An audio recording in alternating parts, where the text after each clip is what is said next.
Now I'd like to introduce our final panelist, Robert Hauser. He is a photographer, and he's going to talk to you about a project called Facing Chemo.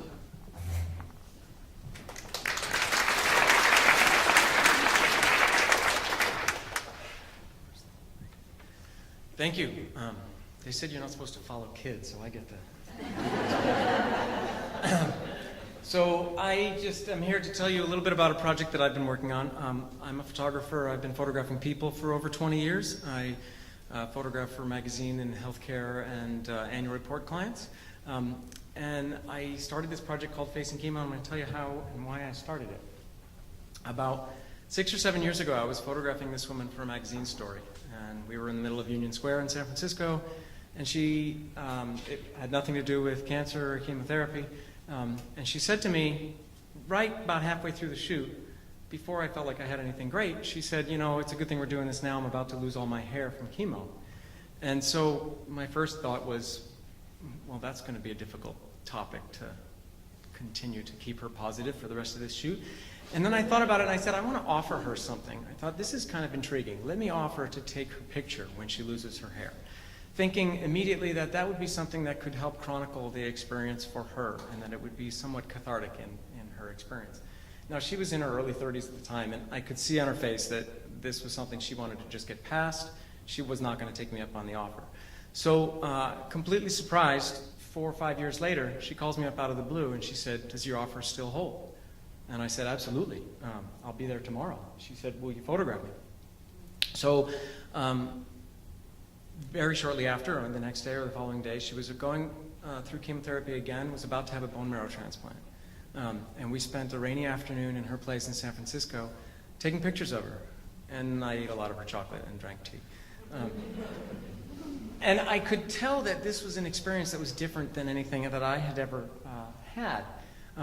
And she summed it up quite well later on as to why she brought me. She said, when I was first diagnosed, I was unsure about photographing my cancer baldness. But in the process of my illness, photos became one of my most cherished material possessions. And so she saw that, you know, there's going to be some value to it. Just the experience of the shoot itself, I think, was a positive thing for both of us. For me, I was so intrigued academically with what came out that I'll tell you more about later. But for her, I think it was somewhat different.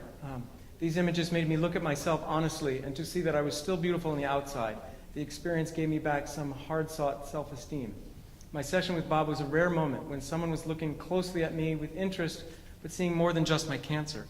She talked about how anybody that had photographed her or looked at her was only looking at her cancer. All the images that she had of her were CT scans and MRIs and everything else, and no one had taken a picture of her. And so it was very different for her, and to then have all these pictures afterwards for her to look at. She told me at the time that as she walked by a dark car, she wouldn't look at her reflection in the mirror. And she was a beautiful, stunning woman even without hair, which I knew as I was taking these pictures. When I look at these images, I don't see anything wrong with me. I see that I was perfectly cancerous, real, fragile, pained, and yet still beautiful. So Christabel really inspired me, and I thought, this was the picture that I ended up putting in my show at the end. And I said to myself, well, what was different about this? And at the time, I was convinced that the experience of not having any hair, or the things that we adorn ourselves with day to day, brought her emotions right to the front. And I sort of attributed it to that. But I was still intrigued to try to find more people that I could continue to photograph and experience that. Now, for someone who photographs people day in and day out for years and years, photographing someone with chemo is a very different thing. They can't hide. I've come to learn that it isn't just the lack of hair. I sort of think it's three things. It's the psychological experience of what they're going through. And then lastly, the chemo drugs themselves, coursing through their veins, keeps them, as you all know, right at the edge of their emotions. And those emotions are quite honest, which for a portrait photographer is an intriguing thing. To be able to take someone's picture and know that it's true and it's real and it's actually what they're feeling. And sometimes I am surprised at the emotions that we end up seeing. Someone might come in very happy or jovial, and I'm convinced that the pictures that we're going to get of them are going to be, okay, that's going to be the happy image in this show.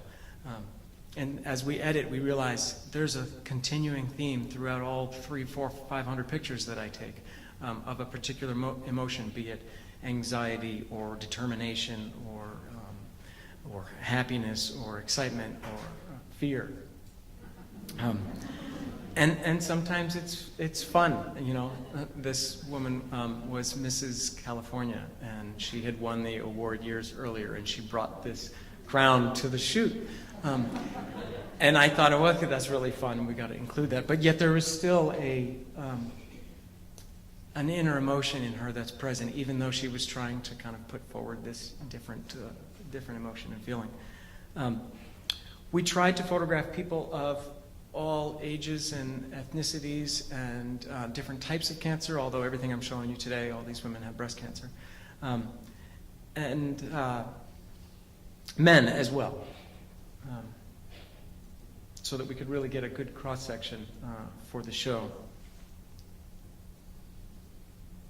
I'm going to take a minute, go ahead and show you some of their words. I was diagnosed with breast cancer a year ago. I've undergone a bilateral mastectomy, chemotherapy, and radiation. I think one of the hardest parts about treatment was the physical effects that it had on my body. I wasn't prepared for the dramatic differences that I would witness. One of the most difficult parts of chemotherapy was losing my hair, and that was surprising to me. I think it signified the loss that I felt, both of health, well-being, physical self. But I think what's been surprising in this journey is all of the gains that I received. It's been difficult to look at myself, I believe, because of all the changes. But now what I've come to realize is that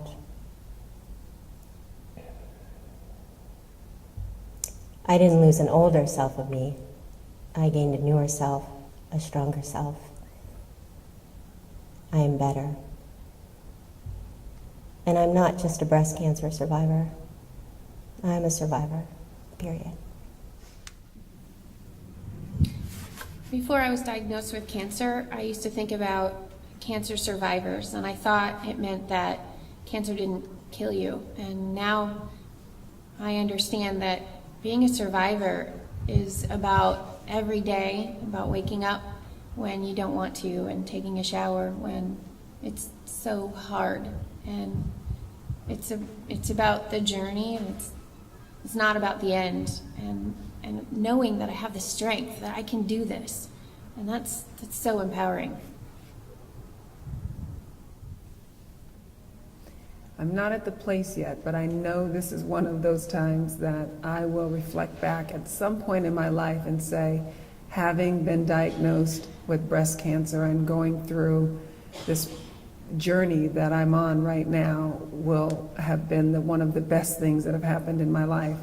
I'm not quite there at this point in time, but I do expect that that will be my story. I think it has to be.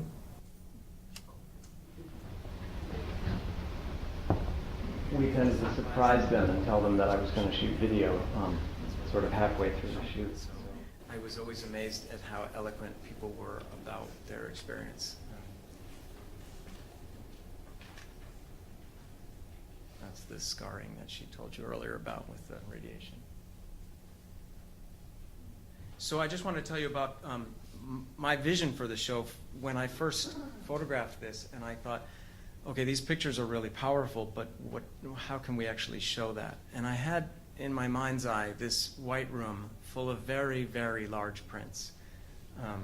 And I thought, all right, I think this is going to be very impactful for somebody to walk in and see 20 of these faces, just large and full of emotion, in just a white room, just to experience it. You can see it online, you can see it in a slideshow, but to actually walk in and see that all those faces in one room was what I had motivated myself for a year and a half photographing these people. And we just finally had our first opening in the Bay Area last month. And as expected, it was a very moving experience for all who came. And we are hoping that the show is going to travel around the country to cancer centers in different locations. And so we're still working on that.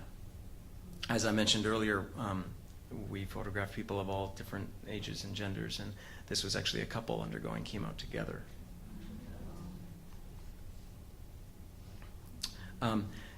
The last thing I want to mention is, to accompany the show, we did a book as well that we self-produced, and so we have a handful of copies if anybody wants to see that later. And we also set up a website that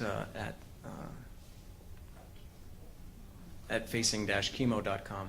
And the website was a Facebook page, and we had people as far away as Australia saying, "Thank you for posting these pictures. This helped me shave my head yesterday."